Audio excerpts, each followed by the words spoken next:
Dancing days are here again. The summer evenings grow. Boom, boom, boom, boom. You know it's all right. You know it's the red light's on. You're recording. You're not supposed to. All right, I was singing along with Led Zeppelin, Dancing Days. First song, second side. Yes, sir. Yes, sir, I will argue with that. Anyway, good morning, everyone. Kind of a cloudyish morning. Overcast, at least when I was driving to work at just a little bit after 6. And as I was headed out a little bit after 6 o'clock, I had the misfortune. Do you have the sad trombone? You don't. All right. The misfortune of hitting every red light that was coming on when I was coming here. I watched from when they were blinking yellow, before they're blinking yellow both ways, like be careful. Then all of a sudden red, boom, boom, boom, boom, boom, boom. Took me about 15 minutes to get from the west side to the Columbus Center. And there was hardly anyone out at 6. I know it, Andy. I love how I noticed that, and I've noticed that in Great Falls. The lights are synchronized to, stop you instead of having that steady flow. Keep on moving, nothing to see here. All right, my rant is over, Andy. It is over. It is Monday, June 10th. Today's show is brought to you by our good friends down there at the Great Falls Gazette. Cue it. Gonna see my smiling face on the cover of the Great Falls Gazette. Oh yeah. Oh yes. Still $1, Andy. Still $1. They got the weekend and the weekend edition and your daily edition. It's really a great read. They got a lot of stuff in here. They got the directories, city directories here, businesses, and, what have you. Dogs. Always loved dogs. Still only $1. It's a great read, and it's better than the Tribune. No doubt, man. They're so just, whoa, man. So, Andy, what did you do all weekend? It was a busy weekend over on the west side. I know. I live over on the west side, and it was really busy over there in my neck of the woods this weekend. Oh, hell yeah. We had the Expo Park had a bunch of stuff going on that I took advantage of. They had I think it was the 4th annual Crystal Gem and Rock Show. We're going to the rock show! Yeah, not that kind of rock show. The kind of rocks that people go out and collect rocks. Yep, gems. I was in the Mercantile Building there at the fairgrounds, at the Expo Park. And they had the summer solstice arts and craft event. That was like in the park right there where they have that you can walk around, where the band, we're going to get the band back together. The band shell, they have the concerts there outdoors. Right. And they had the craft show there, and that place was full. And they had the Swap-O-Rama, and that was in the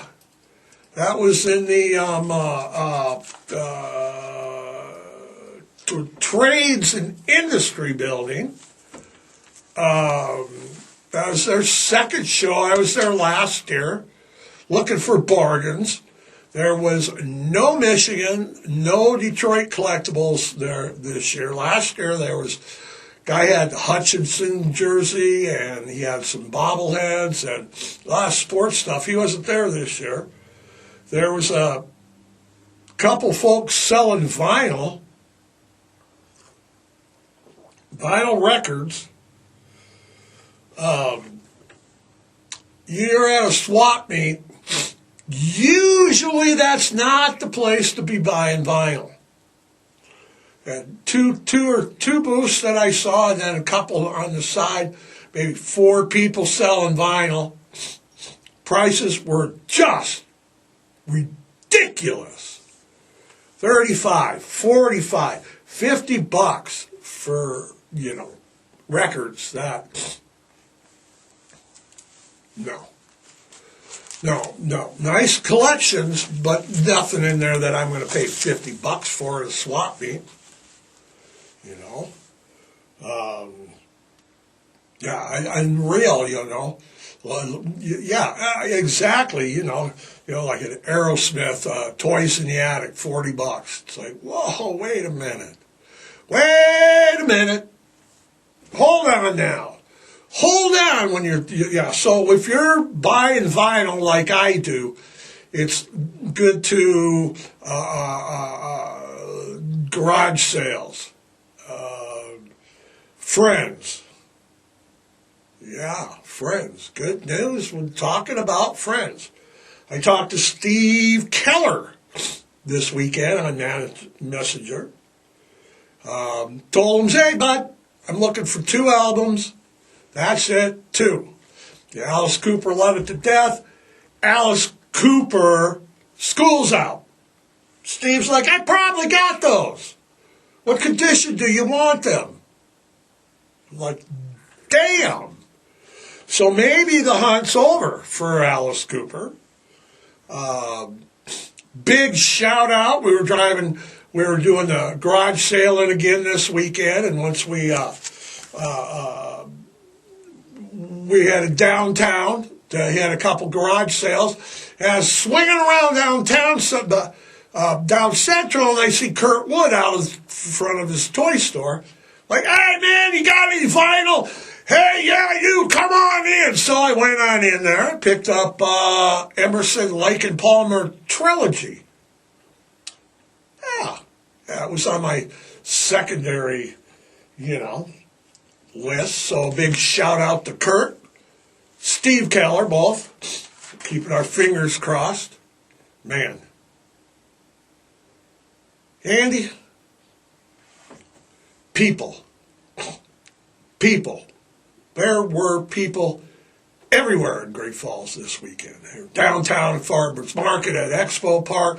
There's summer, there's the traffic. Okay? Seems like you can't get away from people. Okay? It does. It seems like you just can't get away from them. They're everywhere. They're on social media. I'm on YouTube, Spotify. I mean, people everywhere. Population is booming. And I mean booming. It's out of control, globally speaking, Andy, you got this. We're on track to hit 8 billion. How soon are we going to hit 8 billion? In just a few minutes. All righty then. Holy shnikes. Just 8 billion people.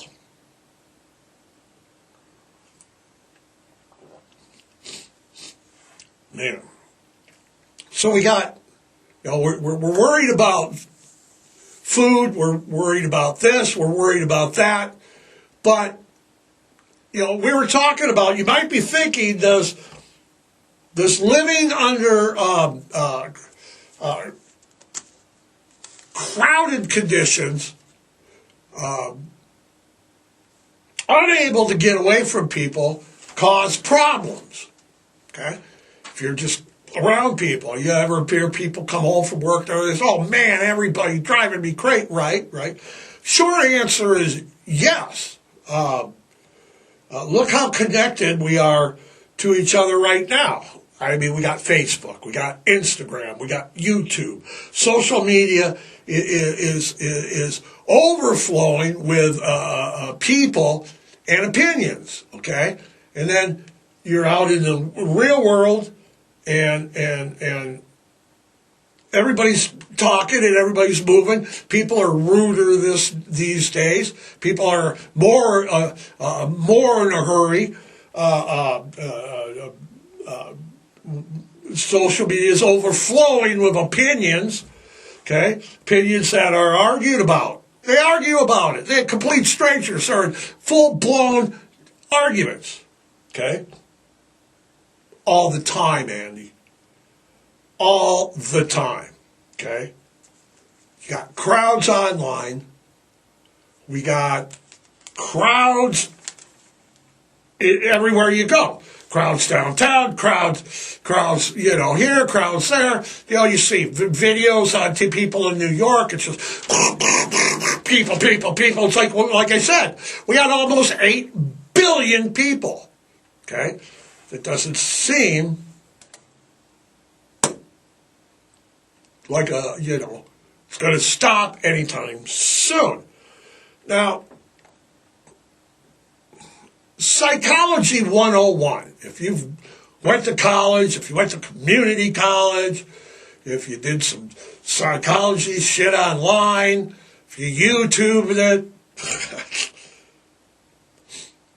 Psychology 101 tells us that if you put a group in a controlled environment, okay, and the earth is a controlled environment, okay, there's only so much room. And we got the atmosphere that holds the oxygen in. It's a controlled environment. Okay, that the results will be catastrophic. That's right, Andy, catastrophic. And I'm going to base this on the original research that we were looking at this weekend. In between the NHL and NBA playoffs, killing some time. It's that in the 1960s, John Calhoun, Dr. John Calhoun, conducted experiments to study the effects of population density on behavior. It's like, if there's a lot of people, does it affect the behavior? The experiments themselves that started out with rats, and then they moved on they started out with rats, and he built this really intricate, 52 whatever feet or cubic feet, and it had water, and then he did experiments, and then he moved on with mice doing the same experiments at the National Institute of Mental Health. And like I said, that was in the 60s. Andy, can you throw up when Dr. John Calhoun, 1962. Thank you. What he would do is like I said, he built these places, these controlled environments that were only so big. They were regulated, heat and cold. They had food and water, ample space. It was like a rat utopia. It's a mouse paradise. La-di-da, la-di-da, it's a mouse paradise and a rat utopia. Rat, why? It's a rat utopia. They had rap playing the whole time. Round and round, what comes around goes, you know. Yeah. And at first, you know, it was beautiful. You know, everybody had room. But Andy's like, and then there's another story to this. Yeah, there is. It spiraled out of control behaviorally. The population collapsed. There's all sorts of what could we call them? What's the word that I'm looking for? Sinister problems. Okay, so yeah, sinister. Okay, yeah, sinister problems, Andy. Put it bluntly, the mice were not nice, Andy. No. What it's called is a behavioral sink. And the term was invented by our Dr. John Calhoun, and it describes a collapse in social behavior that is the result of overpopulation. Okay, everybody's going crazy now. Okay, now you got to remember when Dr. John started these experiments and he started this stuff, the mice. And the rats, they had the rodents, let's call them rodents because there was several experiments, 25 to be exact. They had everything they needed to survive. They had food, water, protection from predators, okay? Protection for predators. As a human being, we offer protection from predators unless we're stupid enough to be like, petting buffaloes. I'm going to pet a buffalo. Nothing could happen here. Go and get their selfie with a grizzly bear. All right. Okay. So, hey, there's a pride of lions. Let's go over and pet them. Okay. So, in a behavioral sink, there's protection from predators so that your population in an experimental environment can thrive, like the human race has. We've exterminated any problem that would be naturally occurring, any predators, unless we're swimming in shark-infested water. Okay. The only thing that the behavioral sink limits was this space, environment, our planet, okay? Only could get so much on the planet until it's full, okay? What was funny, not funny, but what was funny when we were starting to do the research on this, Andy, and we were both amazed, was that as, the rodent society itself grew uninterrupted, okay?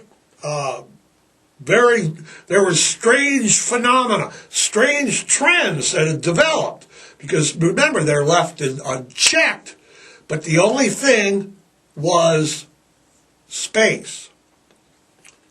Now, what was the number that we saw? He started with 6.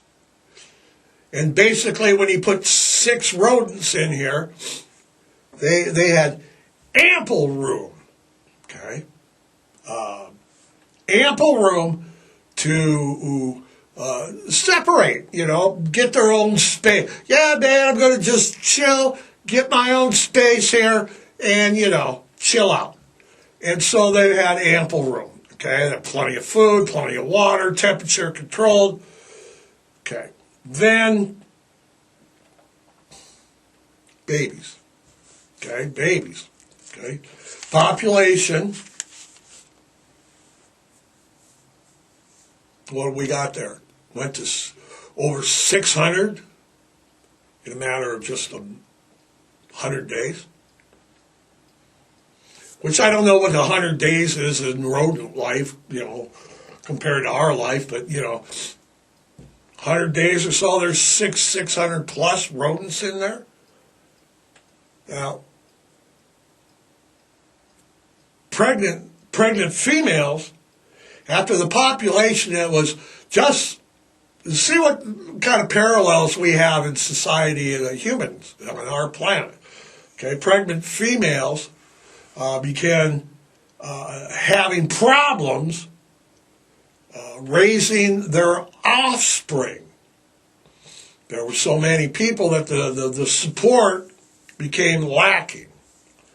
Okay, the dominant males in these behavioral sinks became incredibly territorial and overactive. Just like hyper, I'm a rat in the fucking behavioral sink. Okay? While subordinate males increasingly withdrew from the larger groups for protection, and they're only coming out at night, like the Edgar Winter album, when most other, the colony or whatever, colony was asleep. He called them universes, but they were most asleep. The population was so crowded, they were so, territorial, everything was so jam-packed. They still had ample food, but some of the males became hypersexual. They were trying to mate with whoever. Female rodents, male rodents, they didn't care. Okay? Fighting among the rodents became frequent. I mean, almost all the time. And it wasn't like territorial fights. It was like fights to the death fights. Okay? The fights became so common that the rodents divided themselves naturally into groups. They had obvious leaders, and they went to war. Say what?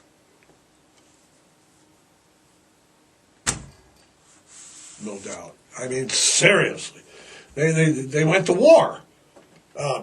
As I said before, they fought to the death, but they also, you also had rodents becoming, cannibalizing one another. Instead of pairing off, some males would go and basically rape the females, go rat to rat.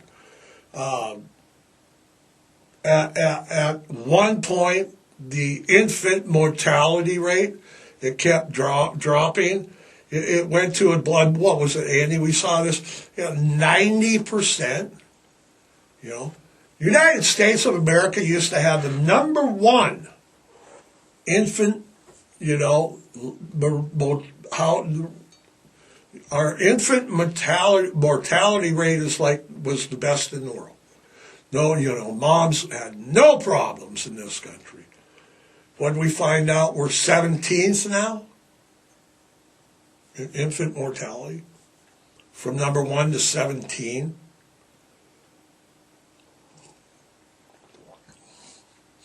It's like we were reading that one of the assistants that helped John Calhoun do these experiments. It was like utopia, and then it just turned into hell. It turned into a prison riot. It turned into just crazy. The experiments, like I said, they did more than one set of experiments. 25 times they tried this with rodents. 25 times they tried this. The complete the society, the rodents bred, society grew, it went crazy, it turned on one another, and it became extinct. Once the infant mortality rate got so high, and the predatorial males, there were nothing but males left, and they died out. The enclosed society died every time. Now, why? Why could this possibly be? Well, you got a complete social collapse. Okay, even rats, even mice, primates, dogs. If you've been to a dog park, anything like that, you see they have a hierarchy. They know. Okay, they run in packs in other countries. Homeless dogs, they got it all figured out. Okay, but it was a complete societal collapse in the colonies. A loss of purpose for the rodents, and no desire to mate, raise young, or establish a rule in the enclosed society. As time went on, juvenile mortality and juvenile delinquency within the adolescent rat and rodent population reached 100%. Homosexuality, cannibalism, and literally recreational violence. Like I said, within, how long was it, Andy? The longest experiment lasted within 18 months to 2 years of the start of every experiment. Like I said before, every rodent was dead. Now, this behavioral sink, I tell you, like I said, it's 25 times. It's failed every time. In studies since then, Calhoun's was in 19, and it's 62. It doesn't change. It's still 1962. Back in the summer of 1962. It's not a song. All right. Different species, over the outcries of animal rights activists worldwide, because not all the studies have done in America. In America, we can't do certain things, but other countries, Russia was shooting dogs into space, and monkeys, yeah, they could do. So, animal rights of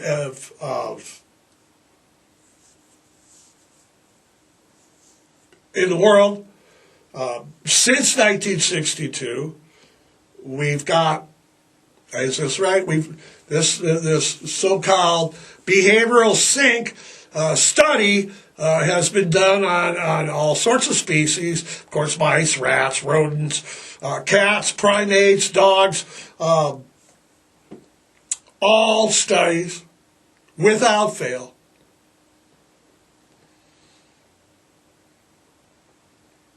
when faced with overpopulation, whether they have enough food or not, every time fails. So are we living in a behavioral sink right now?